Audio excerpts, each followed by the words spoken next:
মুতাবাআতুস সুন্নাত, আমাদেরকে রাসূল করিম সাল্লাল্লাহু আলাইহি সাল্লামের সুন্নাত মোতাবেক আমাদের সালাতের নিয়ম, সালাতের পদ্ধতি, সালাতের দোয়া যত কিছু আছে নবী করিম সাল্লাল্লাহু আলাইহি সাল্লামের সুন্নাত মোতাবেক হতে হবে।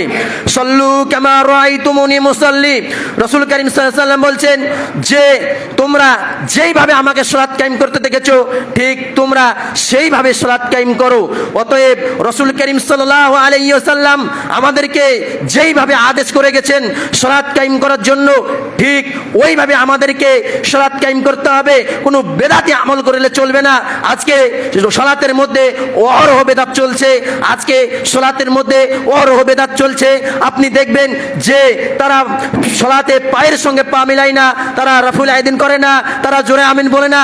এগুলির যে কত ফজিলত রয়েছে তারা জানেই না যে কোনো ব্যক্তি যদি জোরে আমিন বলে ওই আমিন যদি ফেরেশতার আমিনের সঙ্গে মিলে যায় তাহলে তার গুনাহ আল্লাহ সুবহানাহু ওয়া তাআলা ক্ষমা করে দিবেন। সুবহানাল্লাহ। এত বড় ফজিলত থাকা সত্ত্বেও তারা আমিন বলতে চায় না। তারা নামাজে এসে তারা কি করে ভেদাভেদ সৃষ্টি করে, কেমন ভাবে যে বাপের পাঞ্জরে যদি বেটা দাঁড়ায় তাহলে বাপকে লাত মারা হয়, এইরকম কথা বলে শুদ্ধে। আপনি দেখবেন খোঁজ নিয়ে হানাফি সমাজে যে এইভাবে তারা কি করে এইভাবে মত প্রকাশ করে থাকে। তারপরে তারা পায়ের সঙ্গে পা মিলায় না, যেখানে বলেছে রাসূল করিম সাল্লাল্লাহু আলাইহি সাল্লাম সুফুফু যেখানে ইমাম সাহেব দাঁড়াবে ইমাম সাহেব যেন কাতারগুলো ঠিক করে নেয়, কাদের সাথে কাঁধ পায়ের সাথে পা মিলিয়ে নেয়, কিন্তু তারা এটা করে না। তারা এক হাত দূরে রেখে তারা সালাত কায়েম করে। এটা রাসূল করিম সাল্লাল্লাহু আলাইহি সাল্লামের নীতি নয়, রাসূল করিম সাল্লাল্লাহু আলাইহি সাল্লামের আদর্শ নয়। অতএব আপনাকে এই থেকে বেঁচে থাকতে হবে।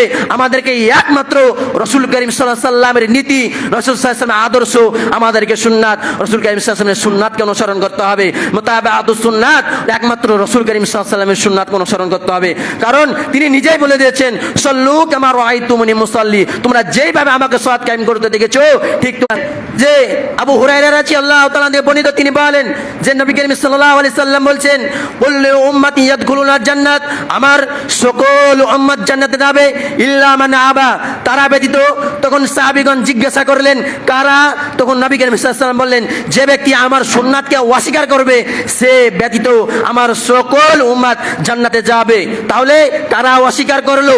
যারা এই বেদাতি আমল ঢোকালো, নবী করিম সাল্লাল্লাহু আলাইহি সাল্লামের নামে যারা বেদাতি যেগুলো রাসূল করিম সাল্লাল্লাহু আলাইহি সাল্লাম করে যাননি এবং তারা রাসূল সাল্লাল্লাহু আলাইহি সাল্লামের নামে প্রচলন করছে, এর চাইতে আর জালেমা, এর চাইতে আর হতভাগা হতে পারে না।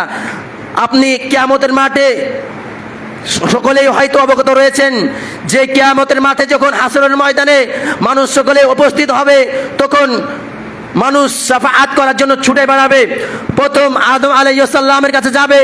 আদম আলাইহিস সালাম বলবে আমি পারবো না। পৃথিবীর প্রথম রাসূল হযরত নূহ আলাইহিস সালামের কাছে যান। তখন নূহ আলাইহিস সালামের কাছে আসবে। নূহ আলাইহিস সালাম বলবে আমি পারবো না।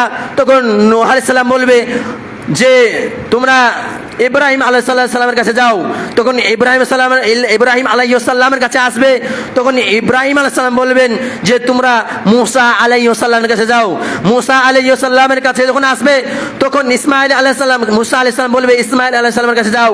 তখন ইসমাঈল আলাইহিস সালামের কাছে আসবে এবং ইসমাঈল আলাইহিস সালামের কাছে যখন আসবে তখন ইসমাঈল আলাইহিস সালাম বলবে যে হযরত মুহাম্মদ সাল্লাল্লাহু আলাইহি সাল্লামের কাছে যাও।